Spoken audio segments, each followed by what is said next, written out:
I'm such a big advocate for all entrepreneurs getting into the collector's game. There is so much that we can learn and pull from and apply to our business experiences to make our businesses actually function better. This is Don't Fear Grit with Rob Taormina. Marketing strategies and advertising technologies to help you build a better business. All right, guys, welcome back to part 2 of our Collectors series. We are going to be talking about everything collecting, how the entrepreneurs sort of fit in the collectors world. Is the collecting world still pretty on fire? Is it active? And is there a place, is there a reason, is there any value in getting into the collecting space as an entrepreneur, regardless of industry? So we're going to be chatting about that today. The last episode, we used the POG. I don't know if the cameras can pick this up. For those of you who are not watching, I do apologize. You can always find our show on YouTube. But I'm holding up right now an old POG. This is from this is from my collection. I can't believe, by the way, when I was like researching to do this show, that I actually had some POGs still, which is wild. So this is basically just a nice little, I don't know, conversational piece. Look, kids, it's a piece of cardboard that at one point in time was worth money that we played for. Anyway, today's special guest that's going to help us unpack all of this stuff is none other than the producer of Don't Fear Grit, and that is Craig the Man. I call him C-Reg. I call you Bobby Light. All right, C-Reg, man, thanks so much for agreeing, even though you had no choice to be a part of today's episode. True. Threatened to fire me. That is not true at all. I only thought it. Anyway, so Craig, I obviously I referenced the POGs. You had no idea what these were.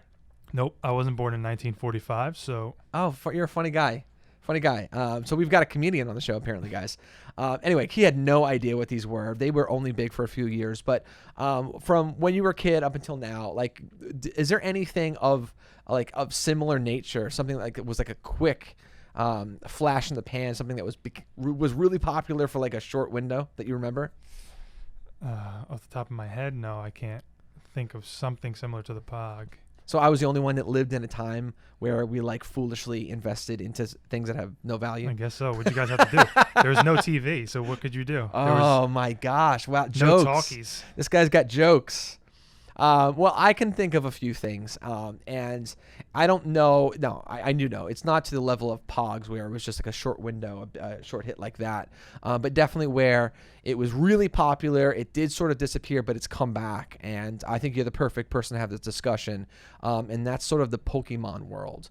Pokemon was definitely after my time, so I never sort of got into it. I don't know a ton about it, other than I know that it became really popular, it fizzled, and now I feel like it's coming back strong. Was that sort of in your world?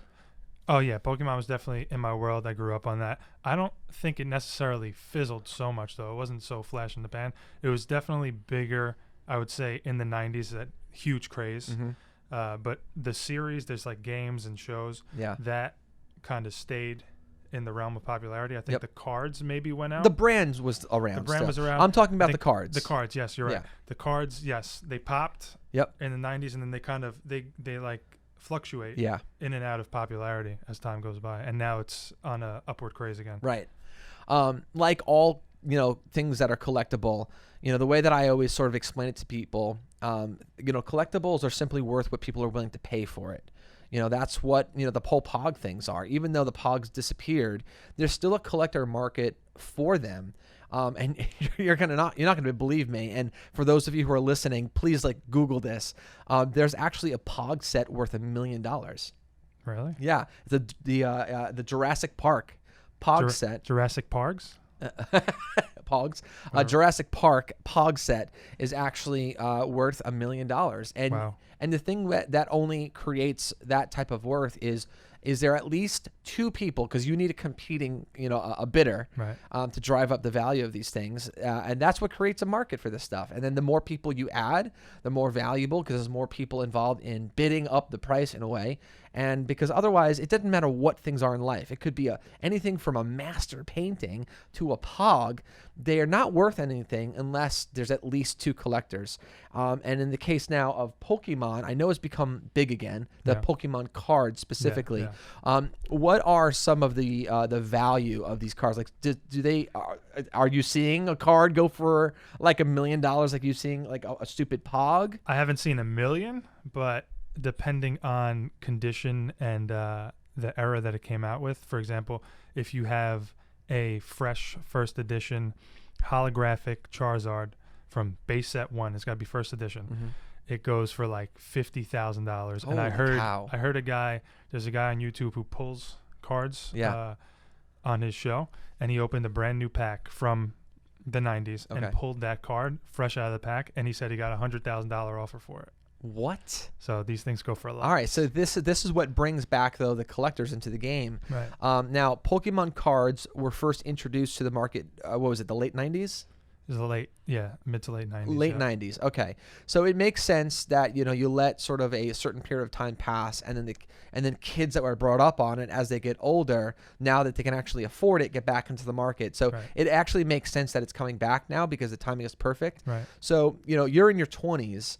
I know you're into it. I know you've ponied up some serious money. Are you seeing more people get into this sort of Pokemon trading card game, but not as obviously like a kid, like, oh, I want to see what I can get and have it in my room, but like as a legitimate collector, collecting things that have value, resale value, and trying to selling them?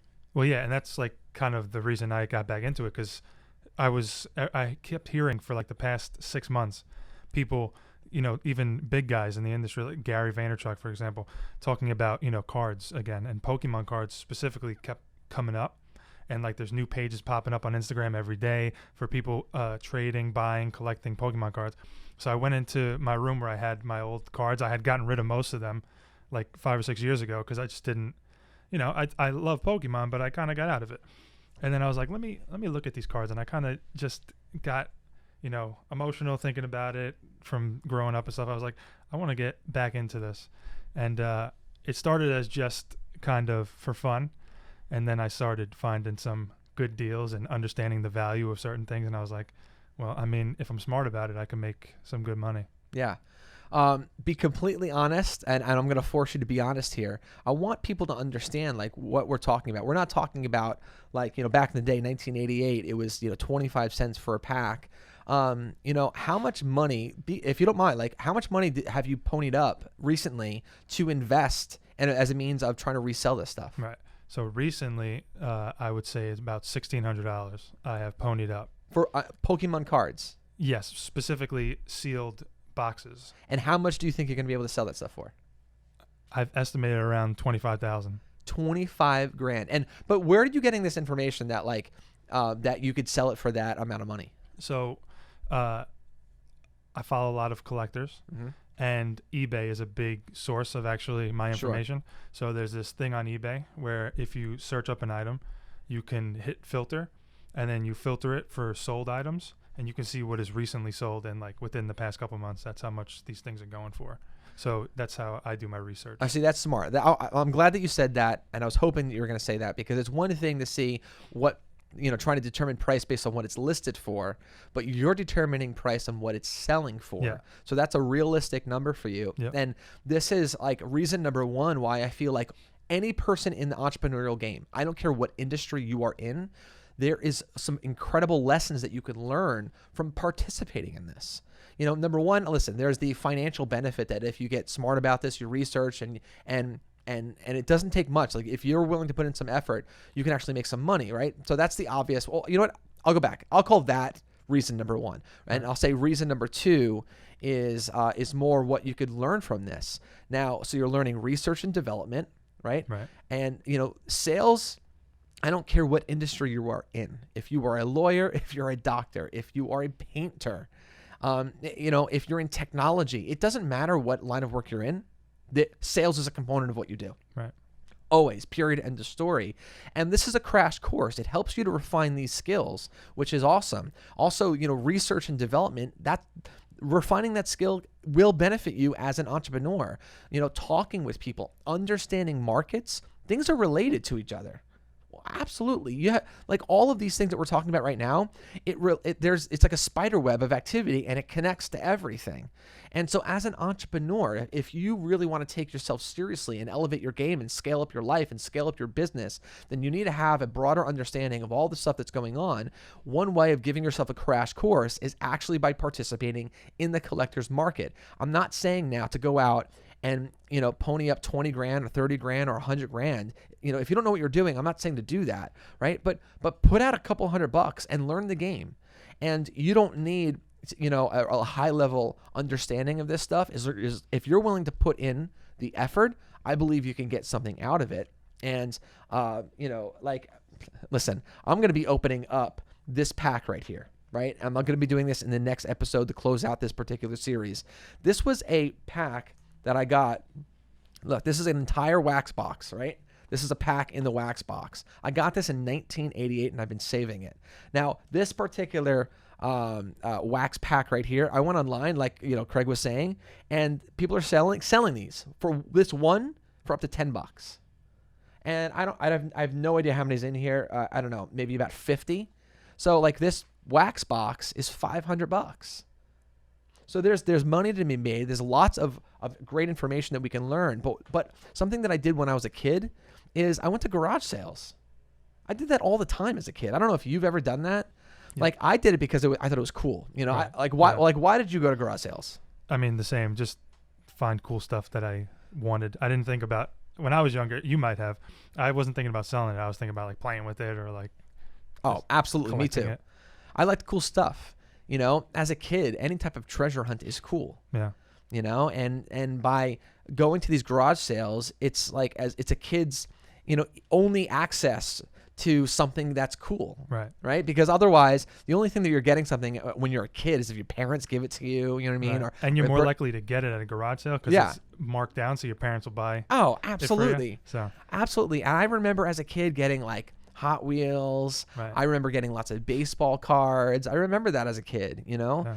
But now, coupling that really great nostalgic experience that I had as a kid to technology and we're in 2020 and the year of eBay and all this other stuff. And the great tip, by the way, that you just gave is you go to a garage sale.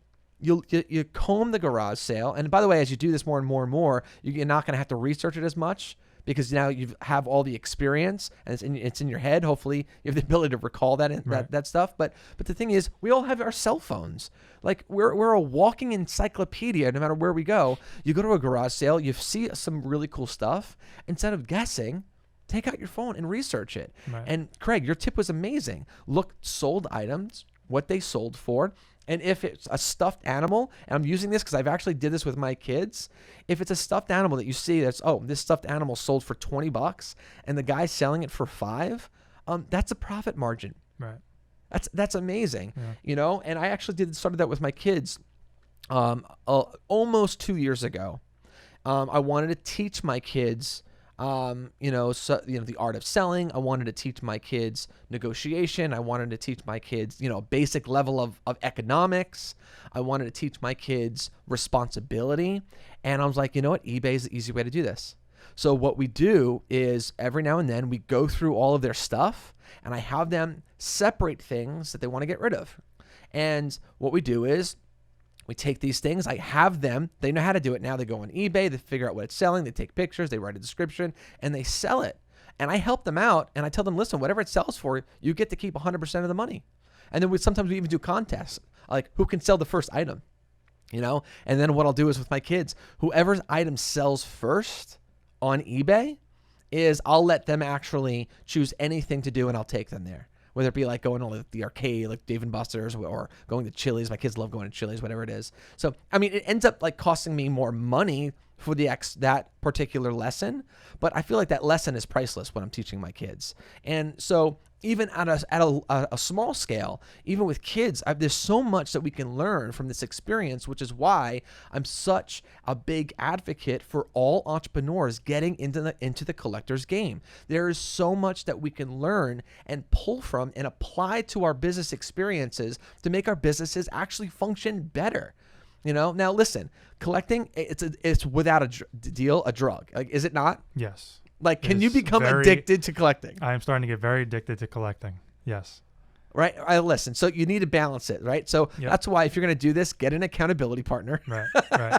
Right. And have this person help balance you out, because you could get out of control with collecting. Yep. I've been there. I've done that. My very first business was actually in the antiques and art world, and I experienced moments where I got out of control, just accumulating so much stuff because I loved it. I feel like you want to get some money back on your investment before you start investing again. Absolutely. So get some money back, and then instead of just like buying, like, okay, I'm going to get more deals. Yeah. And you have no money and those investments might not pan out. Yeah. Make sure you get some money back on them first, and then you invest again. Yeah. That's what I would say. Right. But you're actually making a great point of another lesson that we can learn here.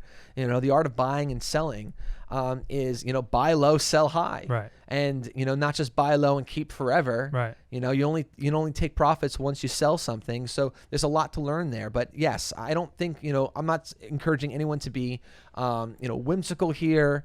I'm saying be responsible, be prepared, do your research, do your homework, put in the effort. There's a lot that you can get out of this, whether it be finances, experiences, great lessons.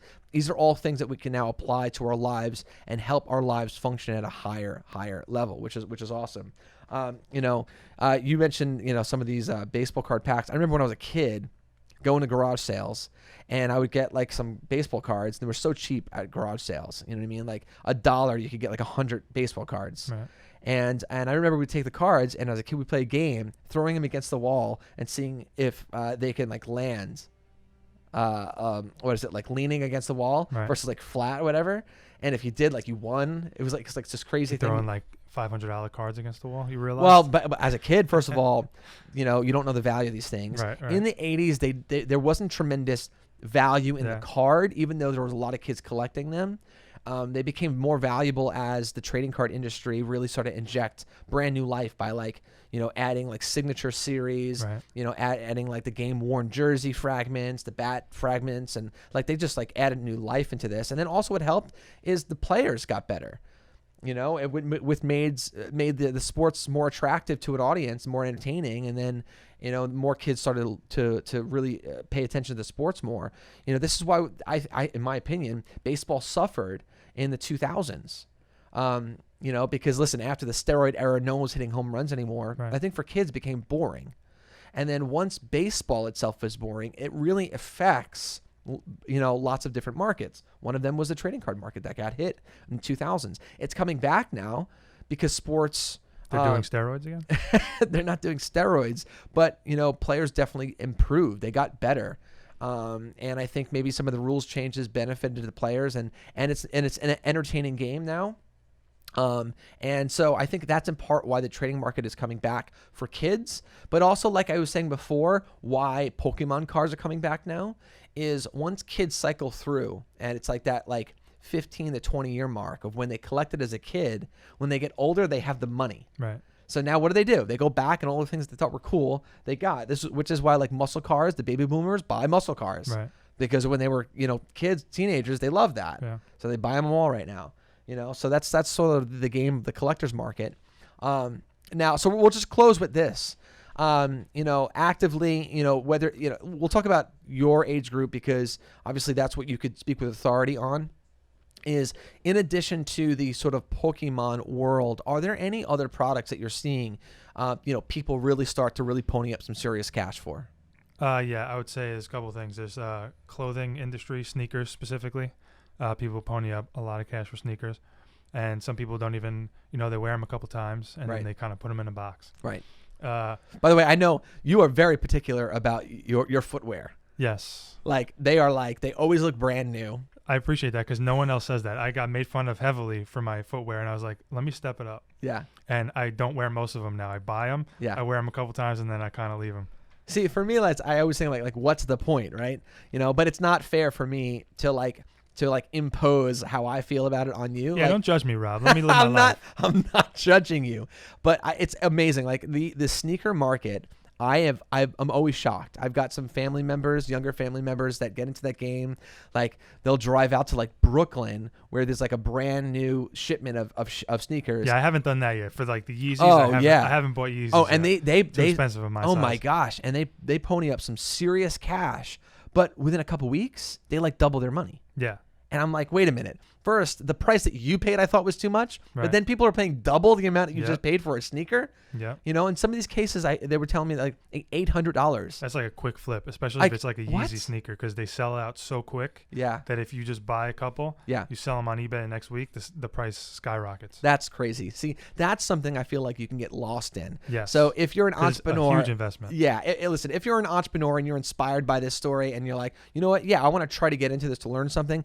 I don't recommend getting into the sneaker market because I also think that's a market that you could probably get hurt. You need to Right. have some knowledge Right. there. I also think you gotta kind of have a little bit of passion behind what it is you're Yes. collecting. I feel like that helps you because Yeah. for me, like if you told me to start collecting, I don't know, POGs, Yeah. I'd be like, all right. I'd get bored of it pretty quick because I Yeah. have no emotional attachment to Yeah. it. Yeah, yeah. Pokemon cards I've always loved, so I Right. was like, I want to learn. I Yeah. want to know more about it. So I Mhm. think you should have a little passion towards what you're collecting as well. You have wisdom, Craig. Thank you. All right, we're going to end with that right there. The last piece of wisdom, and this is actually courtesy of Craig, C-Reg, is pick something that you're passionate about, whether it be like historically, dip into your childhood, something that you really enjoyed, and start there. Or even if it's not something from your childhood, it could be a little bit more recent, but at least that it's the dual threat, right? So now you're going to test the waters as an entrepreneur to learn something, and you're going to invest in something at the very least. If you can't resell it, You can keep it. you could keep it Yeah. because you're passionate about it. Right. Versus like you were just saying, I think it's a great point. Is I don't even know where I did with it. Here we go. The POG. Like if I was like, Craig, go out and buy $1,000 worth of POGs, and you never resold them, you're like, Right. what the heck am I doing? What can I do with POGs? I come back with 100 pugs.